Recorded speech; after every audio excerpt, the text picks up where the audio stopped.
Olá, dando sequência aos estudos sobre bens.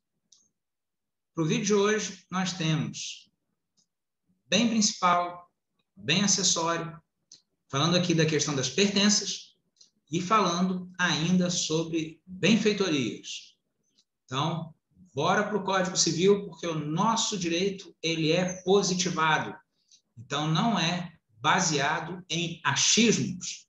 Está tudo na lei e tem a base legal da onde a gente interpreta e tira a melhor aplicação para o caso concreto, ou seja, transformando a lei abstrata numa aplicação bem concreta da norma.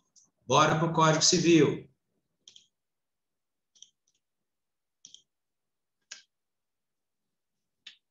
Então, seguindo aí o nosso programa de Direito Civil 1, essa é a aula de número 27, falando dos bens reciprocamente considerados.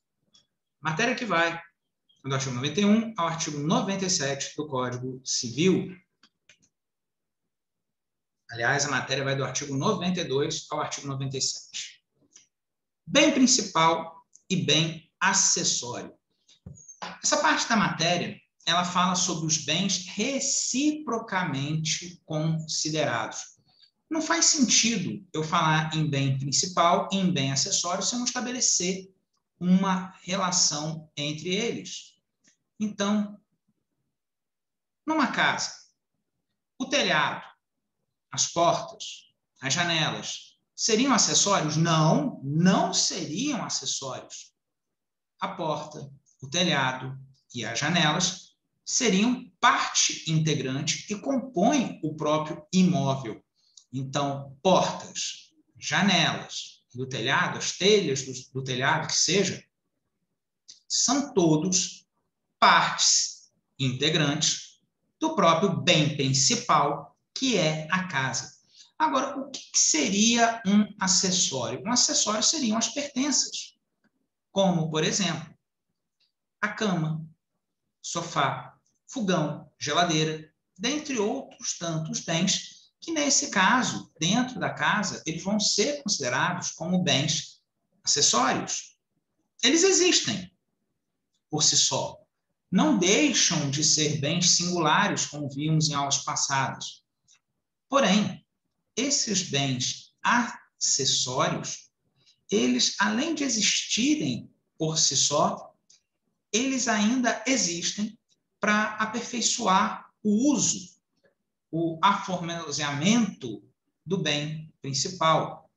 Você pode ter perfeitamente aí uma TV no escritório, não apenas numa casa. Se você quiser botar um sofá no seu escritório, você vai pôr, e não apenas numa casa. Então, falar que o sofá só existe para casa, não, ele existe para o que você quiser. Agora, dentro de uma casa, ele passa a ser uma pertença. Não é parte integrante, mas é um acessório que facilita, que aperfeiçoa o uso do bem principal. Mas se for perguntar, você adentra uma casa e para vender, para dar em garantia, para penhorar, qual é o bem principal? A casa. O que você vai avaliar como casa? Eu vou avaliar o chão, eu vou avaliar o estado das paredes, eu vou avaliar a condição das janelas, eu vou avaliar o encanamento, eu vou avaliar a parte da fiação elétrica, o teto, o telhado. Isso tudo faz parte do bem principal, a casa. Fulano está devendo mundos e fundos e vai ter seus bens penhorados. E aí o oficial de justiça adentra uma casa para penhorar a casa e os bens que tem ali dentro. O oficial de justiça ele vai avaliar a casa como um bem principal e o valor que essa casa tem. E ele vai avaliar ainda os bens que são pertenças da casa, não são parte integrante, são acessórios e que facilitam, melhoram, aperfeiçoam o uso do principal. Olha, fulano tem uma casa, então, que é uma casa de 150 metros quadrados, composto de um único pavimento, o piso em bom estado de conservação, as paredes do quarto, do banheiro apresentam mofo, sinal de umidade, a sala está em bom estado, e por aí vai. Ele vai avaliar e falar, olha, a casa, então, nas condições que se encontra, fiação, encontrou-se problema na fiação elétrica dos quartos, encanamento, o encanamento da cozinha apresenta sinal de desgaste do tempo. E, diante das considerações do que ele encontrou, o valor do bem principal, R$250 mil. Digamos que o camarada está devendo R$500 mil, então já sabe que a casa não é o suficiente, então vamos continuar vendo o que tem. Tem uma TV, tem uma geladeira, tem um fogão, tem cama, tem sofá. Só que falando de avaliação, cuidado, porque vai bater na matéria bens de família. E existem bens que são impenhoráveis, não só o imóvel onde a família reside, mas todos os acessórios, todas as pertenças que permitem aquela vida com dignidade. E não é só falar aqui em geladeira, fogão, cama, sofá, não, mas uma televisão que seja, ela é essencial para a vida com dignidade. Se tiver mais de uma televisão, aí fica aquela discussão. Se todas as TVs estão ou não estão protegidas pela impenhorabilidade do bem de família, conforme a Lei 8.009. Computador, não, computador é um luxo. Não, computador não é mais um luxo, não. Computador é uma necessidade. E, sobretudo, vivendo esses tempos aí de pandemia, de estudo EAD, de estudo online, não pode se atrelar ao computador um luxo. Então vamos penhorar o computador, vamos penhorar o notebook. Não, um mínimo existencial com dignidade, sobretudo no momento que a gente está atravessando e passando, a gente vai ver na Lei 8.009 que não cai nessa regra, não. Então, pegando aqui o artigo 92, enfim, a leitura do artigo, principal é o bem que existe sobre si, abstrata ou concretamente.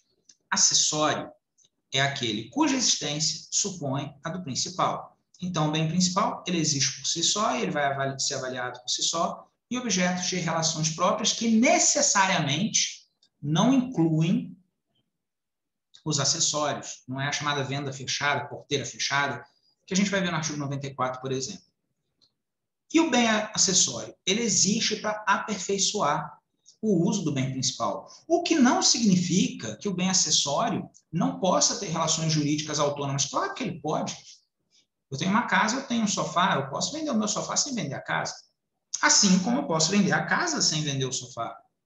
Então, ainda que se observe essa questão dos bens acessórios, eles podem sim ser objeto de relações autônomas.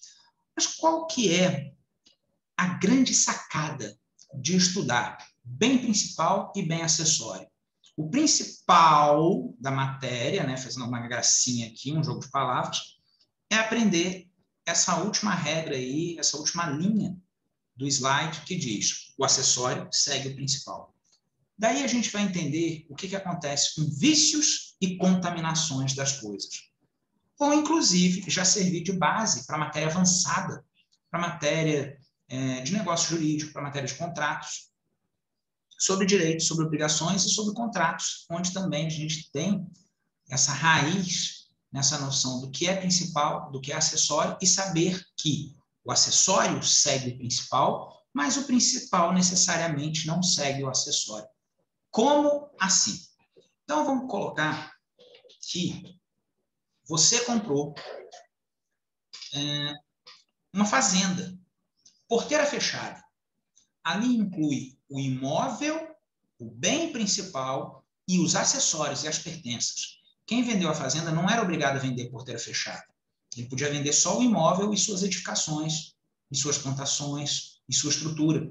E tirar dali de dentro maquinário, tirar a guarnição da casa, tirar as pertenças, tirar sofá, tirar geladeira, tirar fogão. Ele não era obrigado a te vender porteira fechada. Mas ele optou por assim fazer.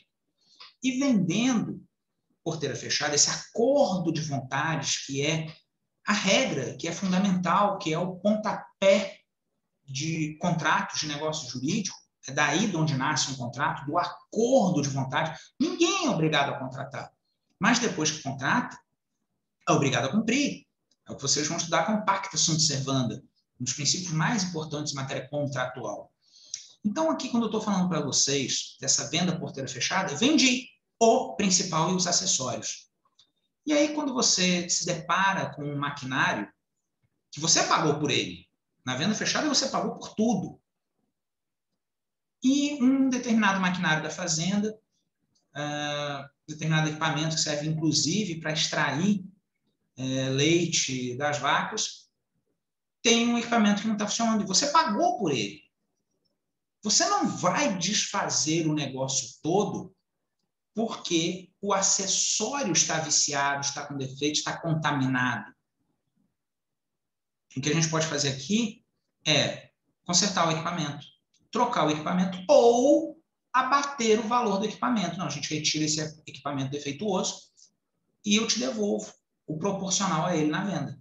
Vamos fazer um abatimento aqui, já que esse equipamento está com defeito, está com vício, está contaminado. Simples assim. E eu não desfaço a venda toda. Eu resolvo aquele ponto defeituoso. Agora, se acontecesse o contrário, se o vício, se o defeito, ao invés de estar no acessório, se o vício, se o defeito, ele estiver no bem principal, todo o negócio vai estar desfeito.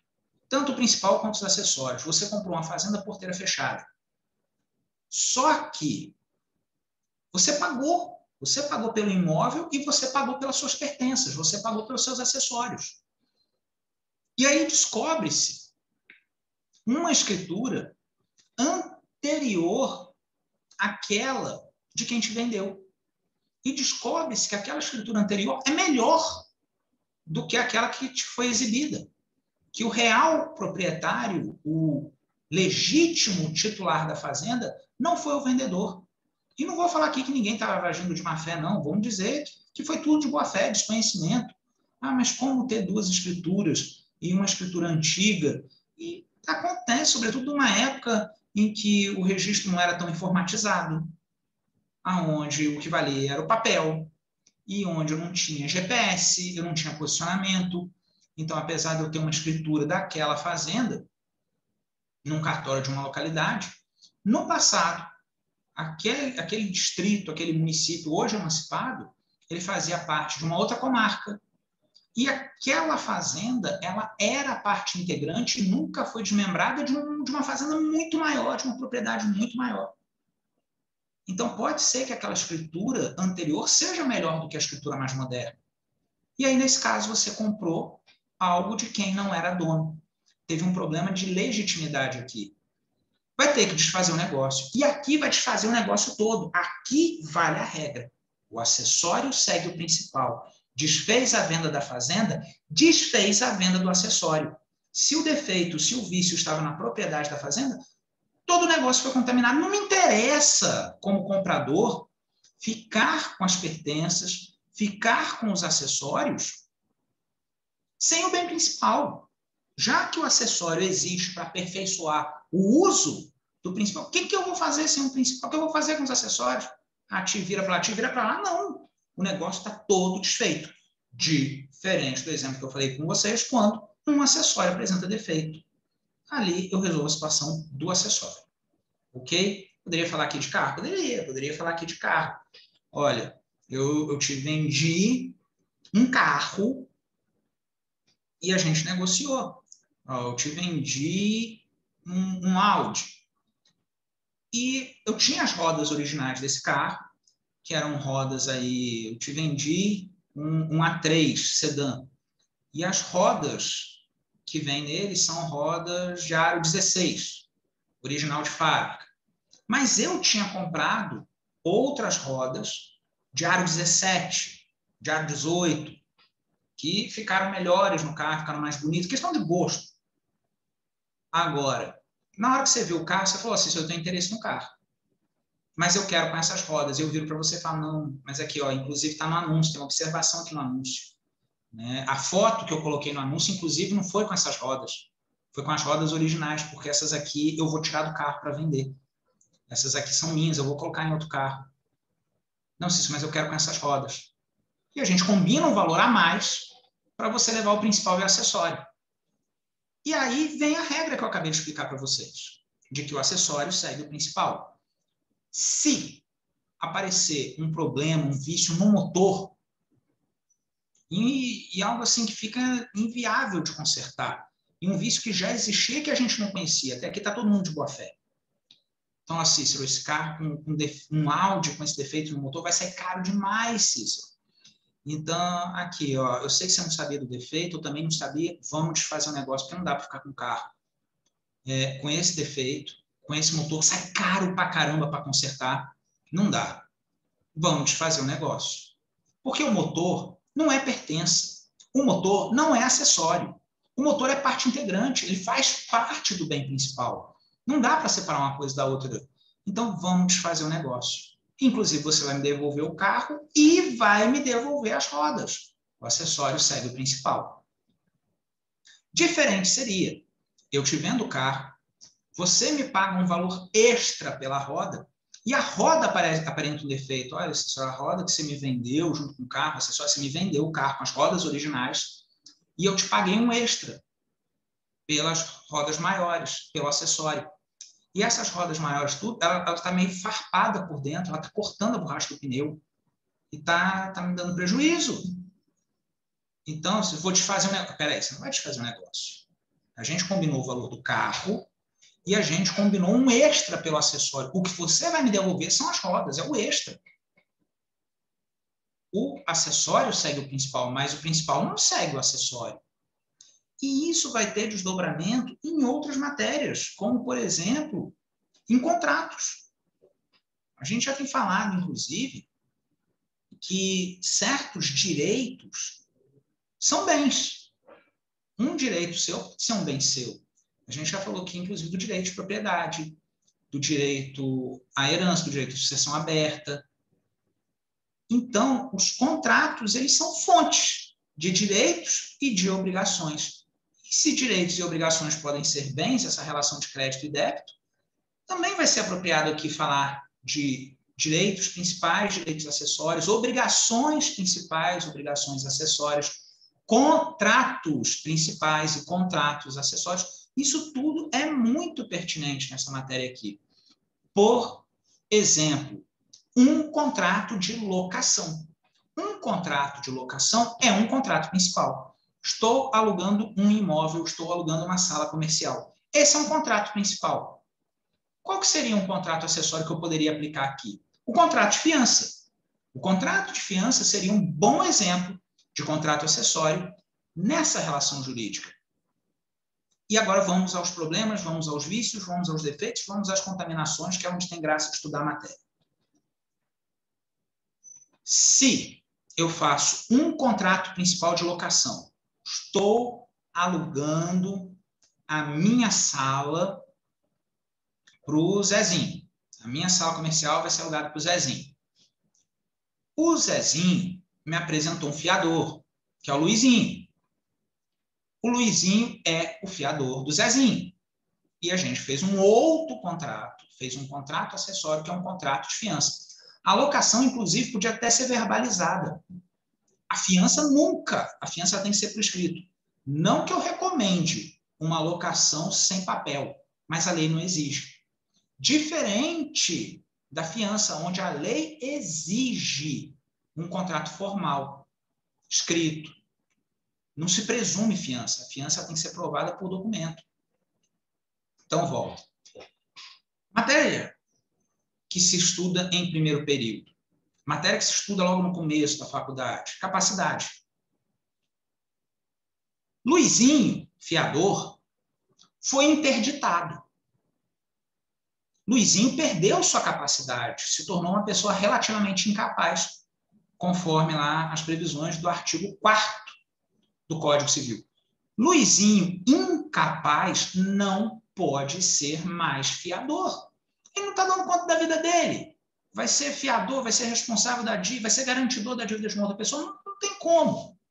Então, nessa situação, o contrato de fiança ele vai ser derrubado pela incapacidade da parte. Artigo 104, inciso 1. Primeiro requisito de validade de um negócio jurídico, primeiro requisito de validade de um contrato é a capacidade das partes. Se o fiador se tornou incapaz, eu tenho que derrubar, eu tenho que invalidar aquele contrato. Isso vai contaminar, interferir, derrubar o contrato de locação? Não vai. Por quê? Porque a fiança é acessório. Ela não vai contaminar o principal. O principal não segue o acessório. Então, o que a gente vai invalidar aqui? A fiança. A locação continua válida? Sim. O Cícero é capaz. O Zezinho é capaz. O objeto é lícito, possível, determinado, a forma foi prevista ou não impedida por lei, sem problema nenhum. Segue a locação e a gente derruba a fiança. Agora, se fosse o contrato, se fosse o contrário, o Cícero foi interditado, ou o Zezinho foi interditado, se tornou incapaz, não está mais no comando, na gerência, no volante da sua vida civil. Aqui não faz sentido eu manter a fiança. Por qualquer motivo, por qualquer defeito lá do artigo 104, o contrato de locação tem um vício, tem um defeito, ele está contaminado. Se o principal está contaminado, isso contamina o acessório. Se por algum motivo eu for anular ou tornar nulo o contrato principal, o acessório também cai. Por quê?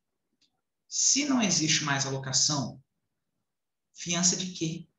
Garantir o quê se o principal já foi derrubado, já foi anulado?